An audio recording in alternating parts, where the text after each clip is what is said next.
was never getting any closer to that lighthouse. I thought that was the light that was at Cap Gris. So I'm looking constantly at this light, and when I should have been following the boat that was heading to Cap Gris. So in my head, I was just never, ever getting any closer and thinking I was in a head current. And all the while, I was really, really close.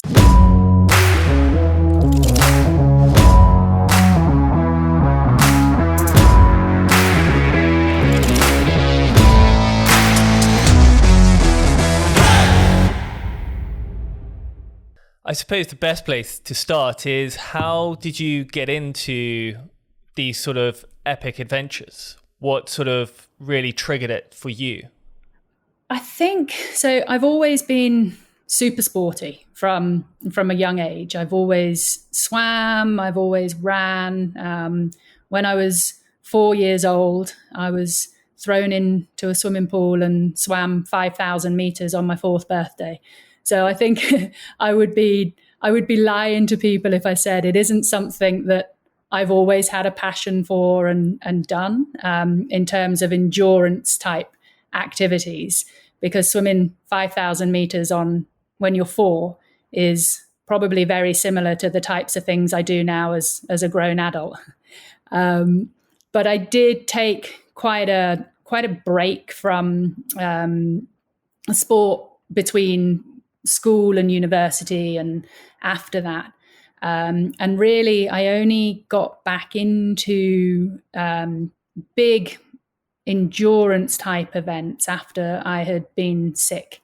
I suffered a lot from endometriosis, and I was diagnosed in 2017 with cervical cancer.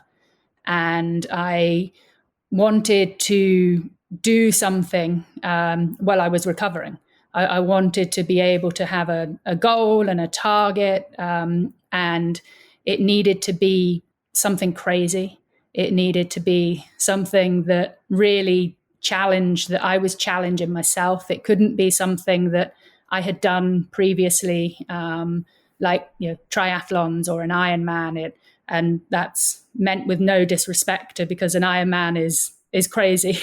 But I needed to have something to really focus on.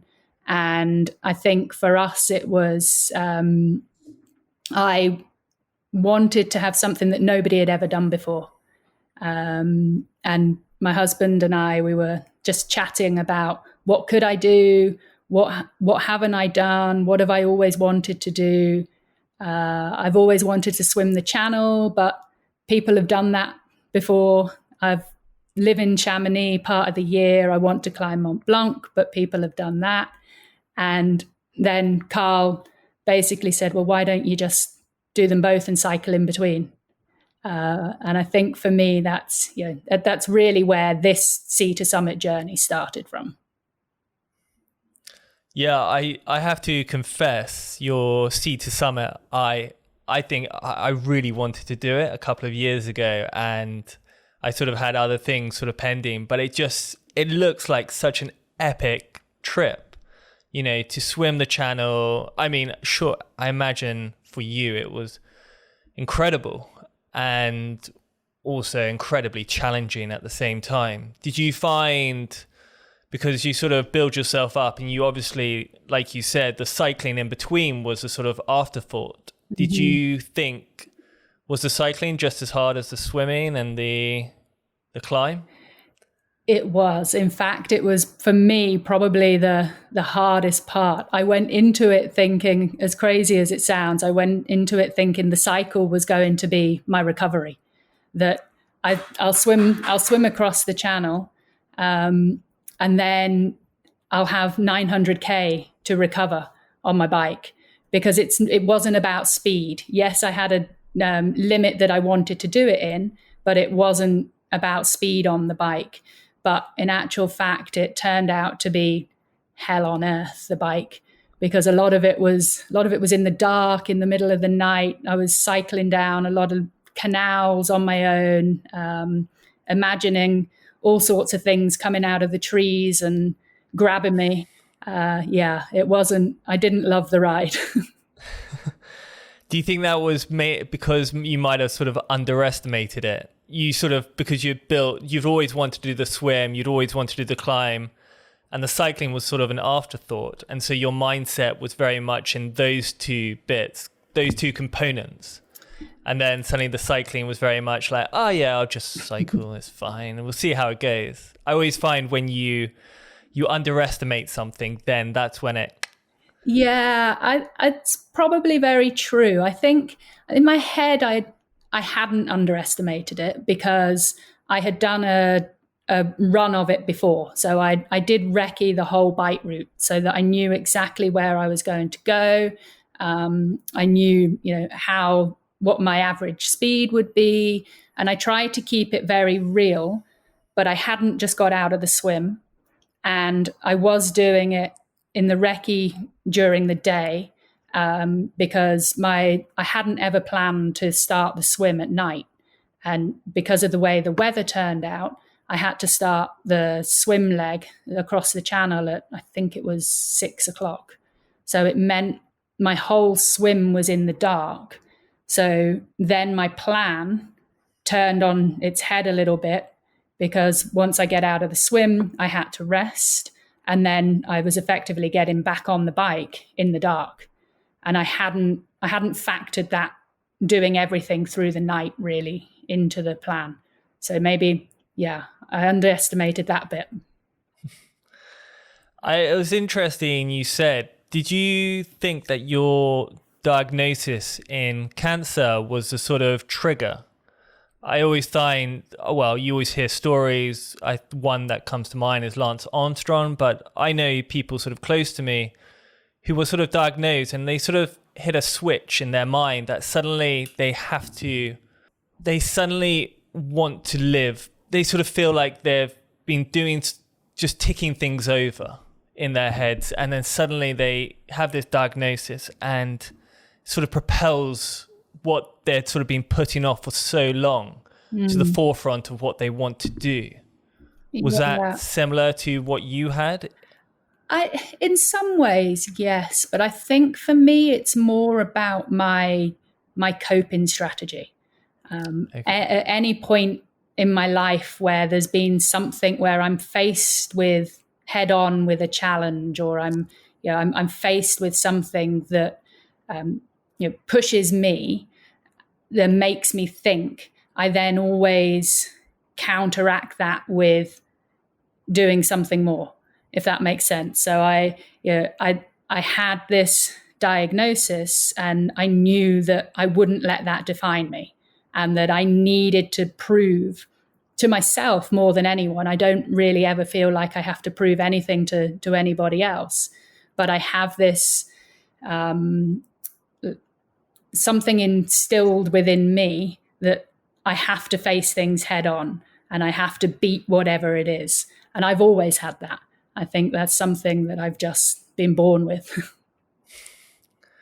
Yeah, I sort of agree. And so with that sort of swimming the channel, doing the route, for anyone listening, maybe go into a sort of bit of detail about the sort of route and the places you saw. Yeah. So the swim obviously started in Dover.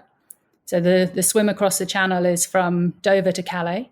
It's 34 kilometers as the crow flies, but in actual distance, I swam, I think, about 41 kilometers, but you always say it's 34. It's 34 because you have different tides and different currents that are either slowing you down and pushing you off course, or in some cases you have a current behind you that is pushing you forward. Initially, my plan was normally you start just after 1 hour after high tide in the morning. So you would normally start around 8-9 o'clock. And my swim, I had factored to swim between 12 and 15 hours, which was a good estimate for me. But unfortunately, the weather when I started, or the weather window, because you get given a 1 week weather window to swim the channel. And my weather window wasn't looking amazing. And I also had to take into account the weather window for climbing Mont Blanc, because there was two, logistical weather nightmares, one for getting across the channel and one for the climb, because you also need good conditions for the summit in Mont Blanc. And I had to make a decision to start in a weather window at 6:00 at night. So I very quickly had to change my mindset to just be swimming in the dark, which was very different because it's not something that I had necessarily prepared myself for. I'd done 1 or 2 night swims, but not with currents and not with the waves, and certainly not for as long as I was going to be in the water for. So the start was amazing. The weather was great. It was nice and flat. It was really ideal conditions. And then it started to get dark quite quickly. And within the 3rd hour, I was really beginning to have all those thoughts in my head of, what am I doing? Could I not have just picked something slightly easier than this? This is crazy. And I think because it had got dark, and normally when you're swimming in open water, particularly when you swim in the channel, you always have a point of reference. And a lot of people say swimming the channel is in 2 parts. You swim half and you can always see the cliffs of Dover behind you. And the other half, you can always see Calais in front of you. But because it was dark, all I could see was this little green light on the boat that was going up and down, up and down. It wasn't a fixed point of reference. So I got very, very seasick, and I was throwing up for maybe 4 or 5 hours. Couldn't keep anything down, and I was just having to keep swimming, it wasn't pleasant. I was just keeping one arm in front of the other and keep going until I got to the end. I did quite well, though. I'd promised myself that I wasn't going to throw my toys out of the pram during the swim. I was going to keep it together during the swim. And I didn't know, but I'd got to within an hour. I was only an hour or so away from the finish. And I started to get a little bit frustrated because I thought I was in a head current, and I kept asking my support guys, I know I'm in a head current. When's it going to stop? Just tell me when I'm going to get out of this. And they kept saying, you're not, just focus on the boat, follow the boat. And I kept swimming. And then I had a bit of a hissy fit, and I was only 5 minutes from the end. So I threw my toys out of the pram well and truly, and I was 5 minutes later, I was standing up on at Cap Gris. God, did you know, so I imagine when you had your sort of fit, did you know that you were so close, or? I didn't know. That was the frustrating part, because for some reason, I was fixated on a light that turned out to be a lighthouse that I wasn't supposed to be following. And my perspective was I was never getting any closer to that lighthouse. I thought that was the light that was at Cap Gris. So I'm looking constantly at this light, and when I should have been following the boat that was heading to Cap Gris. So in my head, I was just never, ever getting any closer and thinking I was in a head current. And all the while, I was really, really close. But the support guys, I wouldn't tell me that I was that close. And they wouldn't for a good reason, because there's been a lot of people that swim the channel, and there's just before you get to Cap Gris, the tide changes. And if you get caught in that tide change, it can add another 3 or 4 hours onto your swim. And that can happen within a 5-10 minute period.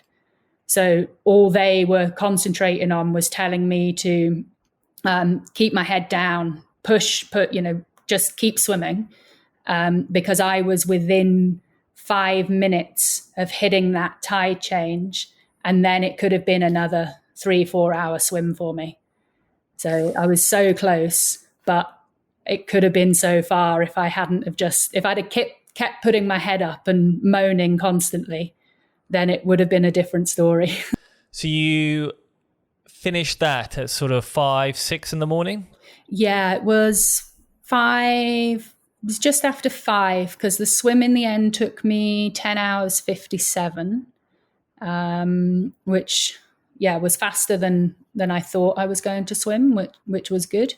So I finished, and you have to swim to land, and then you have to swim back to the boat, because you're not allowed to just get out on land, because you have to go back to Calais and go through passport control. You're not allowed to just hop out and get on your bike. Yeah, that's sort of how I was imagining it. But yeah, of course. It's how I imagined it when I first planned it. In my head, I was just swimming to the land. I'd hop out. Somebody would be there ready with my bike. I'd get on my bike. But no. Sort of like a proper race, like quickly get up, go. No, so I got to the end, and then you touch the rocks, get out on land, and then I had to swim back. The boat can't come that close, so the boat was probably maybe 500, 600 meters away from land. So then I had to swim back to the boat, and a true story, I swam the whole way there, didn't get stung by a single jellyfish. And in that 500 to 600 meters back to the boat, I got stung 3 times. So I didn't get stung once until I'd actually finished the swim and going back to the boat. I also think once you sort of got onto land, to then suddenly have to turn around and swim 600 meters, that must have felt like the longest 600 meters. It does. It's crazy. Just how your mind perceives things when you've finished something and you think it's finished, and then you've got to get back to the boat. Wow. And so you went through, so did you rest after that, or were you straight on the bike cycling? No. So once I got back onto the boat, it's actually from where Cap Gris is to the port, to Calais port, it takes about an hour on the boat. Okay. So I was able to just refuel a little bit on the boat. And in actual fact, I fell asleep on the boat, and that's probably about the only sleep I had throughout the rest of the challenge, of any decent sleep anyway. So I slept the whole way to the port. And then once we'd gone through passport control and got out, then I did have I think it was 6 hours rest, because when you do a marathon or a long distance swim, there's quite a big risk that you can get fluid on your lungs, because you're swallowing so much water, particularly in turbulent waters like the English Channel. So the medical guidance is always to check that you haven't got any rattling on your chest, and it takes a while for that to set in. And if you do have that, you can cause yourself to drown internally. So it's never, ever recommended that you do such a big swim and then do something straight afterwards. I think normally they mean by doing something straight afterwards, going for a little walk to the shop, not getting on your bike and cycling 900k. But so I did. We had our camper van, so that's how we managed the rests and the pit stops and things.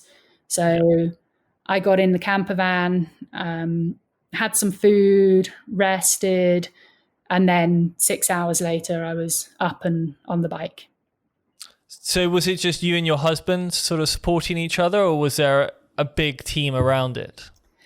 So I did have a team. I don't ever do any of this alone too much. Um, Obviously, I do the swim and the bike and the actual physical elements, but I do have a really good support team around me. This one in particular, I had a slightly bigger team, but it was more media. So it was media and the film crew. So there were quite a lot of people following, which made it fun because there was always somebody there. There was always I was always looking out for a camera on the road. It gave me something to focus on a little bit. But primarily it's myself and Carl. We manage the logistics between us. He's in the van making sure that all my food's prepared when I get to the stop. And then it's mostly just myself and Carl. Yeah, I suppose having all these people around, sort of taking pictures, filming, was sort of encouragement, because you're sort of there and you don't want to have the picture of you just sort of slacking off. It is. Just as you get around the corner, just pulling like a really sad face, you're sort of there smiling. I know. Well, Carl kept saying to me, because there were some times where we would get somewhere and it would just be me and him, and I would have a bit of a meltdown and there'd be tears streaming, and I don't want to go down this canal again. I can't see. The aliens are getting me. And there was a couple of times where he would say to me, "Why don't you do this on camera?" They're not good. You do know they're not going to be able to produce a film without any of these moments in it. Everyone who watches the film is just going to be like, wow, I mean, unreal. This looks so easy. Yeah, I know. So there were no tantrums caught on camera. There were. Luckily, in the end, I couldn't hide it anymore. So there were definitely some tantrums caught on camera. So going down France, you went from Calais. Did you go down sort of to Dijon? Yeah. Then what's the other? Dole, sort of down that way. Yeah. And then crossover in Bressicon, or where's the bit exactly. Yeah. Yep. Then down to sort of Lausanne, Lake Geneva. No, I didn't. Yes, no, I did. Sorry. Yeah, I came up over the Jura, down to Geneva, and then up through to Chamonix. Yep. Through Albertville. Is that Albertville? No. I stayed on the back roads. So you went just before Annecy, you went up that mountain pass? No. No, you're right. Through Albertville. Yep. Yep. So up through Albertville, then Bonneville, Cluse, Salanches, and then up and over. Yeah. Beautiful scenery around there. Oh, it's amazing. The whole bike leg was really stunning. Well, it was stunning when I did the recce and I did it in daylight. This time for the actual challenge, I wasn't quite sure where I was at any moment in time, I don't think. Apart from the last leg. The last leg home was amazing, because that is where it's beautiful, and that leg happened to be in the daylight, which was good. And so once you got to Chamonix, was it again sort of straight off the bike into your crampons and straight up, or? No, so once I got to Chamonix, I had another rest. I had 8 hours planned. So the schedule was, because I was targeting to do it within 5 days, I had a very, very precise schedule of where I was having the rest stops, how long those rest periods were going to be. So on the bike, for example, I'd broken it down into 6 stages, and each stage was approximately 7 hours riding and then 4 to 5 hours recovery. And in that 4 to 5 hours, that's where I would need to eat and sleep and have a change and then get back on the bike. And the same was when I got to Chamonix. So I had a 8-hour recovery. because I knew for me the mountain piece, although we live in Chamonix, I'm not a mountaineer. It was going to be the most challenging part for me. I was petrified. It wasn't so the swim and the bike, as hard as they were, I didn't have fear. I didn't have fear about those. I knew I could do it. But the mountaineering piece, I'd really only ever put crampons on my feet once, twice beforehand, as practice runs. I'd been out and I'd been doing a lot of high mountain things, and I'd obviously done all my glacier training and things like that. But it's not something that I'd been out and done a lot of. So I knew that I needed to be slightly recovered to start, because I was starting from the valley floor as well. So typically when people climb Mont Blanc, they'll do it over 2 days. They take the train part way up, and then they start at the train, and then they'll hike up to the Guta hut, and then they'll have a rest or stay overnight in the Guta hut to acclimatize, and then they'll go for the summit. But I did it from the valley floor, so I didn't take the train. I hiked up to where people normally get off the train, and then just continued the whole way. We did it in one go. So I knew to be able to do that I needed to have that rest period factored in Chamonix before I took off. Yeah. And what were some of the highs from that sort of trip did you find? Sort of moments of joy? There were lots. there were lots in between the of joy, and there were lots completely the opposite. I think that the best parts for me were randomly getting hot chips brought to me in the middle of the night on the bike when I was in a phase where I was really not in a good place.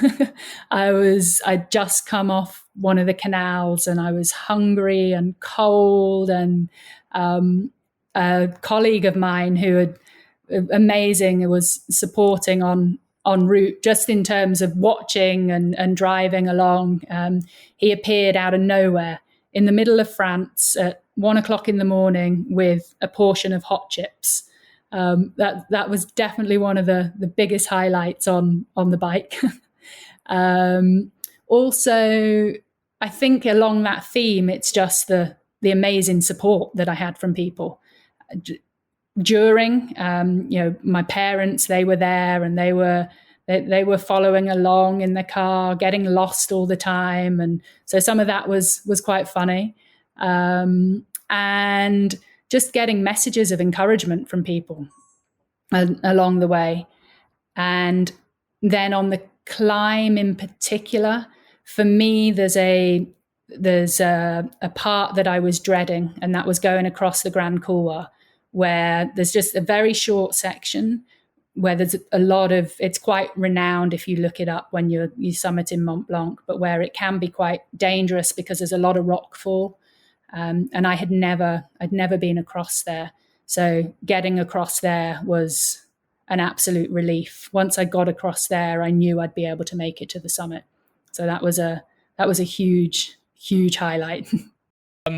Wow. So yeah, I imagine going down those canals at sort of late at night, and then a good plate of hot chips it's just those little things sometimes when you're doing these trips that make such a huge difference. And for anyone listening, they sound so mundane and so basic, but when you're in that sort of mindset, it is just those little things, that sort of acts of generosity and kindness, which just goes so far. It is, absolutely. And I think also on the penultimate leg of the bike, I also had, I knew it was going to be one of the hardest stages because it was the biggest mountain climb stage of the bike. And again, because of the way the timings worked out, it was in the middle of the night. And I I wasn't expecting anybody to come out and support me on that leg. And I had two good friends from Chamonix who drove down and actually rode that leg with me as well, which I wasn't expecting. And it just made the world of difference. And because it just sounds like it was sort of one hardship after the other. What's in the back of your mind sort of just kept you going, sort of when times were really tough, that sort of time when you're swimming and throwing up for 5 hours? Mm-hmm. Was there a sort of moment where, I imagine you've worked so hard for this, so in your mind it's not, but what sort of motivates you to sort of just keep going? What's in the back of your mind that sort of pushes you through? And is that voice encouraging you on? Yeah, so I think for me, particularly for the Sea to Summit challenges, there's I have this platform that I'm using to promote awareness of endometriosis and encourage young women and girls to have their cervical smear tests. And having been through both of them, both conditions myself, that is always in the back of my mind of, I've started this, so there's no way I'm not going to finish. It's just, there's just no, I don't even give myself that there's no option. It's, I will finish this, whether I'm throwing up, whether I'm, exhausted, whether, my body just can't go any further. I've learned from doing this that it always can go further. So I never give myself that option. And I'm always thinking about why I'm doing it. One, always for myself, because I love doing these things and I love pushing my own limits, but also to encourage other people to get out there and do similar things, and promoting awareness of endometriosis and cervical cancer. Amazing. And what was the feeling like when you were standing on top of Mont Blanc, completed? It was awesome. It was really, really, just to get there and know that I'd finished and that I was at the top was absolutely amazing. And there was a big but, I still had to get down. So for me, actually, because my whole challenge was Sea to Summit, so it finishes at the top. It always finishes at the top or at the end in the one that I did this year. But in that one particularly, I had to get back down the mountain, and that petrified me, to be honest, because I was I knew how tired I would be, and it's not super technical, but it's dangerous. If I've been, by that point, I'd been on the go for nearly 5 hours with very, very limited sleep. I really struggled to sleep throughout the whole challenge, even though I'd factored rest periods into it. I just couldn't switch my mind off, my body off, and I really, really struggled to get the sleep that I needed. So I knew that I was going to have to really concentrate. I didn't want to get to the top and then fail coming back down because I couldn't get back down because I was tired or whatever it might be. But I had looked at other options. I'd looked at getting helicoptered off the top, but couldn't do that because of the time of the year, and a helicopter can't land from the French side. You'd have to go down onto the Italian side. I had looked at getting flown off the top with a paraglider, but we couldn't find anybody that would hike up, because obviously they have to go up to be able to fly off, and then you just can't, with the conditions, you can't really predict whether it's going to be good enough to fly. But when I got to the top, there were two paragliders stood at the top. And in my head, I was like, oh, Carl's done it. He hasn't told me, and he's got somebody to fly me off of the top. And just as I was approaching the summit, so I'd convinced myself that they were there to fly me off the top so that I didn't have to walk down. Just as I got to the top, they flew off. And I was devastated. So I think in summary, there was a whole mixed bag of emotions when I got to the summit, because I knew I'd finished. I was excited. Absolutely overwhelmed that I'd managed to do it. But I still had a long way back to get back down to be able to actually celebrate with the people that were around and wanted to experience the celebration with me. I think that's what a lot of people always forget, is when you get to the top. I think we had Geordie Stewart on episode 5 who climbed Everest, and a lot of the time he sort of said that people die walking down Everest rather than climbing to the top. Yeah, exactly. Your sort of hardship of getting to the top, having the photo, you sort of switch off, and that's when it becomes quite dangerous. Yeah. And Mont Blanc is a substantial mountain to climb. I feel very sorry to have got to the top to see those paragliders suddenly shoot off. Oh, it was devastation. It went from a moment of euphoria to thinking, yes, he's done it. He hasn't told me. He's kept it a secret, and I'm getting flown off the top, and I'm going to be home in 5 minutes. And no, it didn't turn out like that. I bum shuffled quite a way of it down. On the way down, my legs were just so tired. It was crazy. And so did this sort of spur on the next challenge you did this year? Is that the idea now, to sort of do challenge after challenge, raising money for cervical cancer? Yeah, so the first one, when it started, it was just going to be one. Yeah. But it always ends up that way. There's never just one of anything once you start down this crazy path. I think always people sort of go, when you're doing it or when you've done it, or even sometimes before you've even started, they just sort of say, oh, well, what's next? What's after? Yeah. And they're going, I've just been planning this for the last 6 months. I'm just going to do this. And then, of course, once you've done it, it's almost like a drug. Yeah, it is. You've sort of had that hit. On episode 5, we were speaking with Jamie Ramsey, and he says it's like this sort of hit. You've had it, and then you're sort of like, oh, I can do that. Now how can I better that? Yeah. You definitely start down a very dangerous path. It's like being an addict.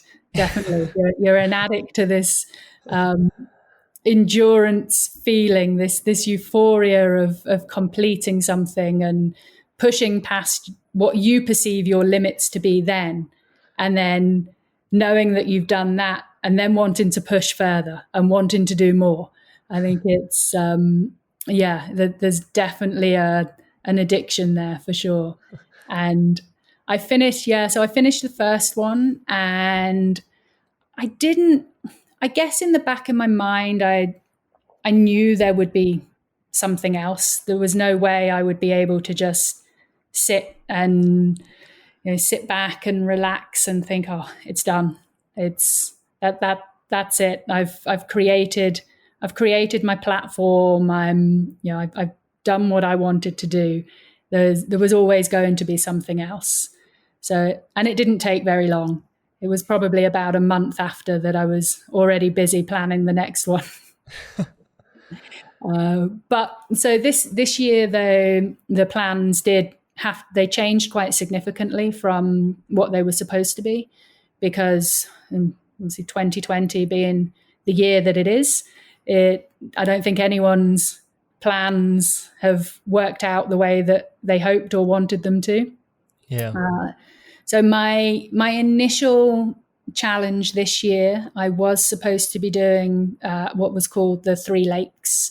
So I was planning to swim the 3 longest lakes in Wales, England, and Scotland, run the 3 peaks, so the traditional 3 peaks challenge, and cycle all the bits in between. But because of COVID, we were in lockdown in France, and I wasn't able to get across to the UK in time to be able to do the challenge that I'd set out for myself. And we had set off to the UK, and then the UK brought in the quarantine restrictions, and we were halfway through France on the way to the boat to come across, and we had to get there before 4:00 in the morning so that we wouldn't be put into quarantine, or so we didn't have to self-isolate for the 14 days. And unfortunately, I couldn't take the risk because I hadn't recce'd the course properly at that point. So I needed those 10 days to be able to go out and recce the course. The temperature in Lac Annecy was dropping by the day. It was already sat at my limit. It was around 13.5 degrees. And it sounds crazy. And a lot of people said to me, well, why didn't you just push it out 2, 3, 4 weeks? The temperature in Lac Annecy can drop significantly in 2 to 3 weeks. And a 41K swim at 11 to 12 degrees, I would have been crazy trying to do that at the end of having done everything else.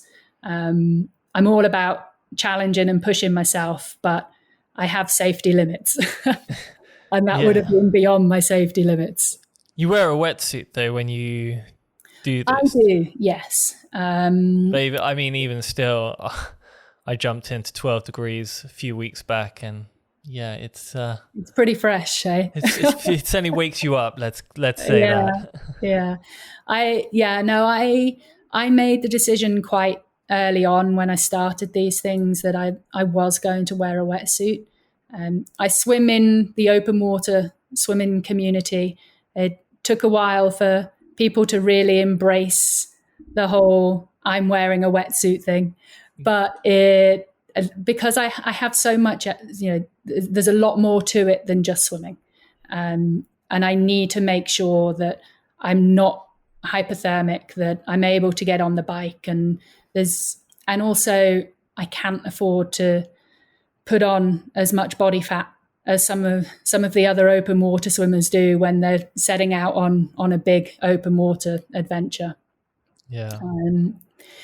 So I had to change very quickly the plans for this year, but fortunately, because I'd started down this addiction route, I already had next year's planned already. Well, not planned, but I had it in my head of what I wanted to do in 2021, which is effectively what I ended up doing this year, the Mont Blanc Triple Crown, which I swam around the perimeter of Lac Annecy, which to my knowledge, nobody has ever swam around the perimeter. A lot of people have swam one end to the other, and a few people have done the return. So they've swam from one end, they've done a double Lac Annecy swim, but nobody swam the 38 kilometers around the perimeter.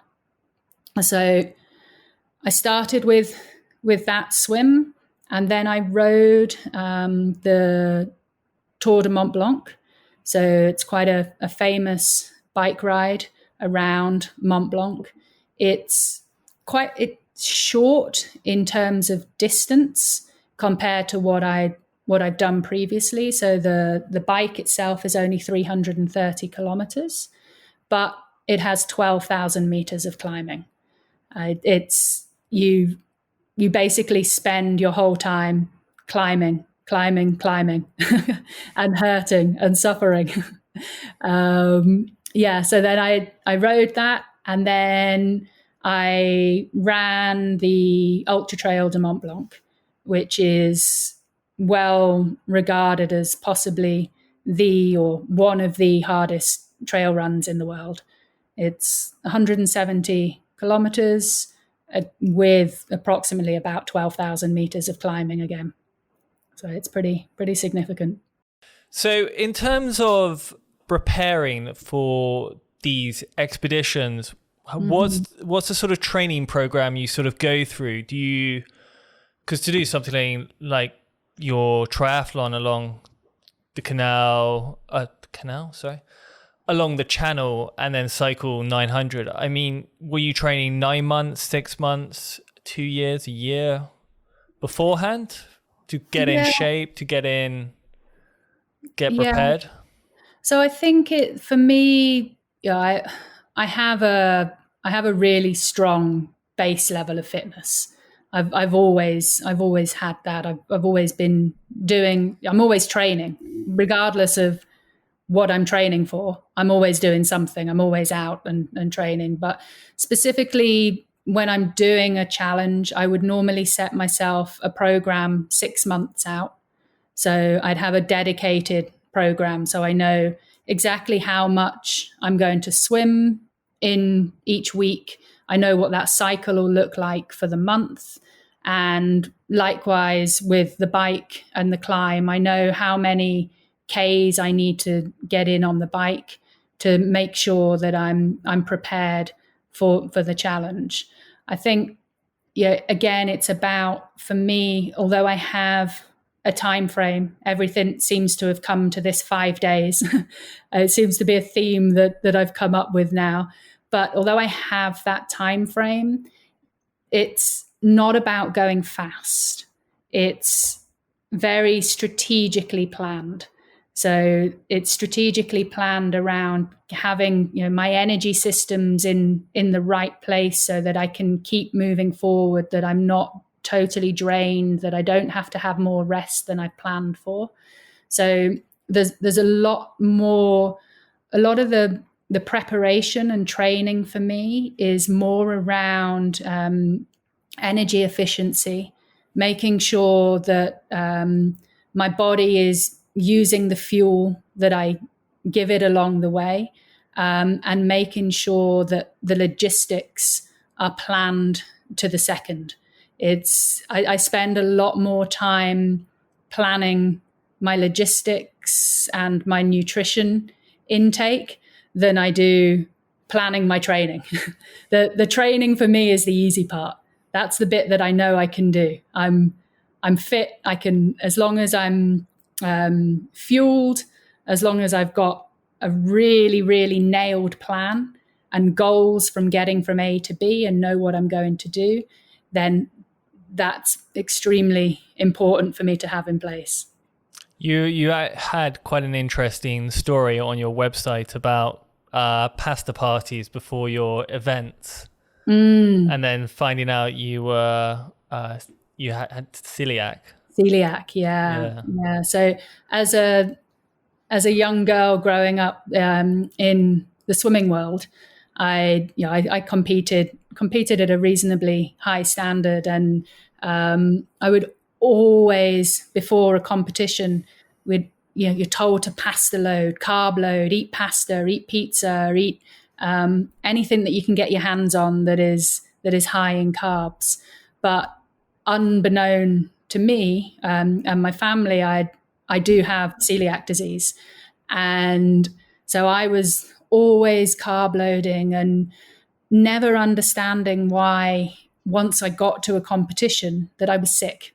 I was always sick, always depleted of energy, found it very difficult to reach the standard that I was showing in training. So I was able to train really, really well, and I was constantly on target to break records and do really well. And then I'd hit the water come competition, and I mean, there were times that I would pass out in the middle of the pool, and the lifeguards would have to jump in and get me, because effectively my whole immune system just wasn't responding. And it wasn't responding because I was fueling it with the wrong carbs, the wrong things that I shouldn't have been putting into my body, and it was just having this effect on me.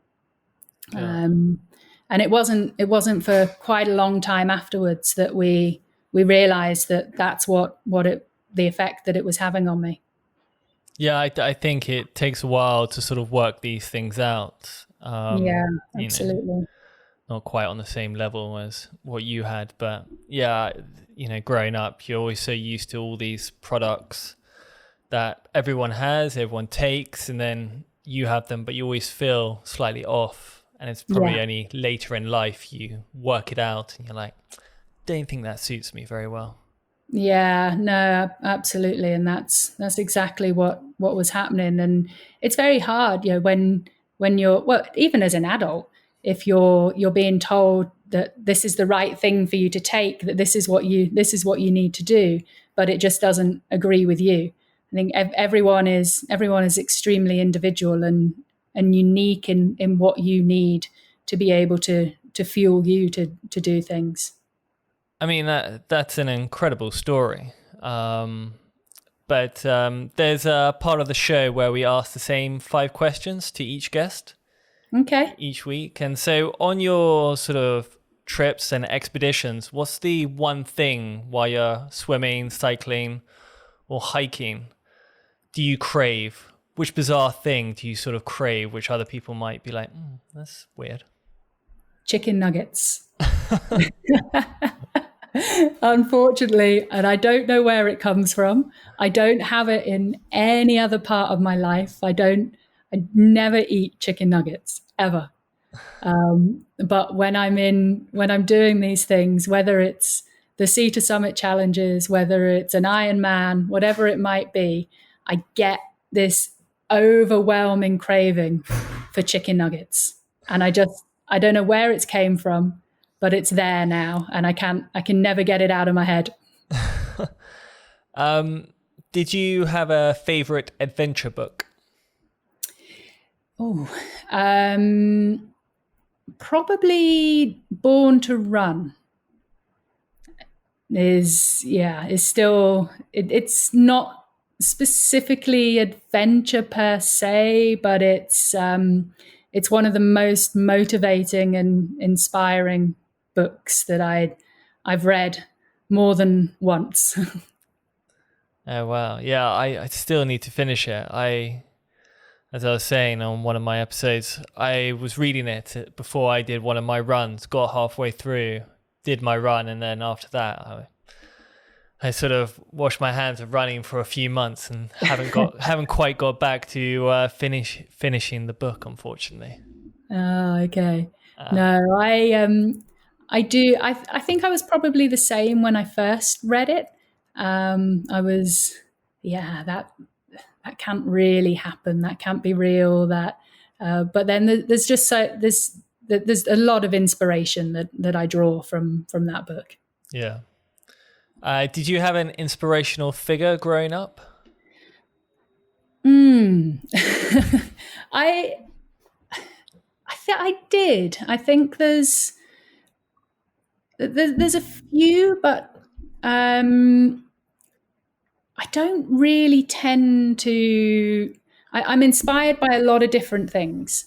I'm inspired by, and always have been, by anybody and any person that pushes themselves out of their comfort zone, or pushes their own limits. And that doesn't have to be, for me, and this is something that's really important to me, is it doesn't have to be somebody that is out there doing things like I'm doing or other people are doing, or it's very much I use an example, my sister.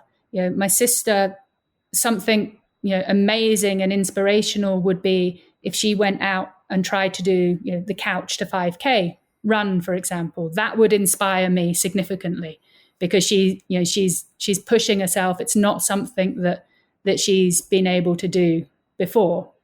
So I draw a lot of inspiration, and always have as a child, from people like that around me in my own circle.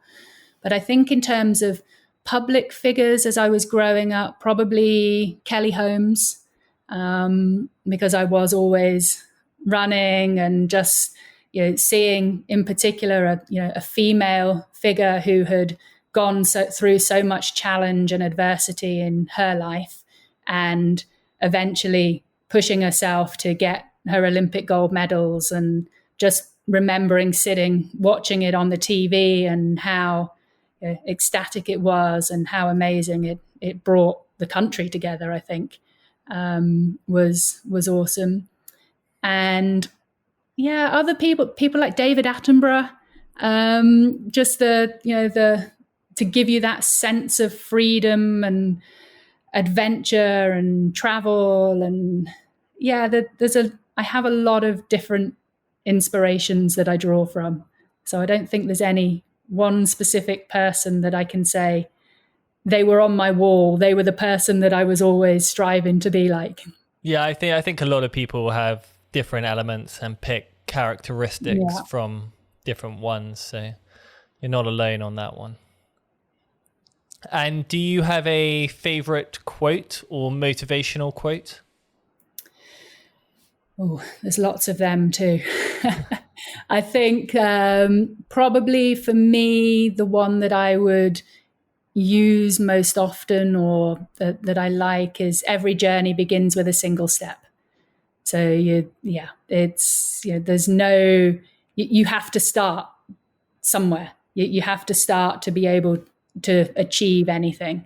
And it doesn't need to be a big step. It doesn't need to be a giant leap. It's just moving forward in the right direction. Yeah. And I suppose people listening always keen to go on these sort of big adventures and expeditions like you. What's the one thing you would recommend for them to get started?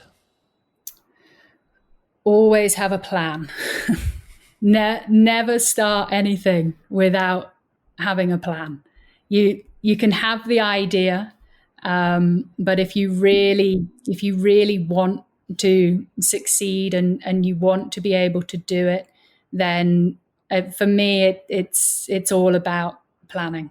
You don't see somebody, because I see so many people that try to be like all of these influencers on Instagram or adventure people, and they think, oh, this person's done it. They quit their job, they've gone off, they've traveled around the world, they've been able to do this, that, and the other. That you can't just do that. It's you have to have some level of planning around being able to do that. And I think in this day and age, it's so easy to think that it's easy because it looks easy, but there's so much that goes into it. So I think for me, it's always think out of the box. So don't restrain yourself to thinking, oh, I can only do this, or I can't do this, or always think that you can do anything, but make sure you have a plan to be able to do that anything. Yeah. Otherwise, you don't want to be knocked back. Yeah, I think we spoke about a story with, I think that Al Humphreys credited saying that a guy was speaking and sort of followed him and had this idea. He had a family and everything, and sort of saw what Al Humphreys was doing and wanted to do that anyway. So quit his job, went off to go and cycle the Himalayas. And then after 2 weeks quit and said, actually, it's not for me. Really, it's not for me. I like the comforts of home. I miss my family. And actually, I suddenly realized that's what I enjoy. And I'm quite happy to go on these small adventures. But, these big, grand, year-long, month-long adventures are really not for me. No. And I think it's not always as glamorous or as easy as it may seem in the social media world as well. Yeah, I 100% agree with that. Yeah. No, so plan. Make sure if you're going to do something, have a plan. Have a plan. Okay. Yeah. And so what are you doing now, and how can people follow you? So right now I'm focusing a lot on my charity. So I set up a charity earlier this year called Lady Talk Matters, which focuses solely on removing the taboo surrounding female reproductive health. So we do a lot of work around endometriosis, cervical cancer, period poverty, a lot of other conditions as well. So I'm really focusing at the minute on delivering value through that charity. And as a way of fundraising, specifically to be able to deliver the things that I do, I use my Sea to Summit Extreme platform to fundraise. So I've got a lot of plans in the pipeline for next year for Sea to Summit challenges. The main one being the 3 Lakes challenge that I wasn't able to do this year. So that's my big Sea to Summit challenge next year. And I'll be running a virtual challenge alongside my challenge, so people can join and participate and push themselves. And all proceeds will go to Lady Talk Matters. Oh, amazing. And your Instagram handle or website? Sea to Summit Extreme. Okay, amazing. Yeah. Thank you. And I have to say, you have an incredible story and just really inspirational for anyone listening. And I can't thank you enough for coming on the show today. Thank you very much. It was great to talk to you.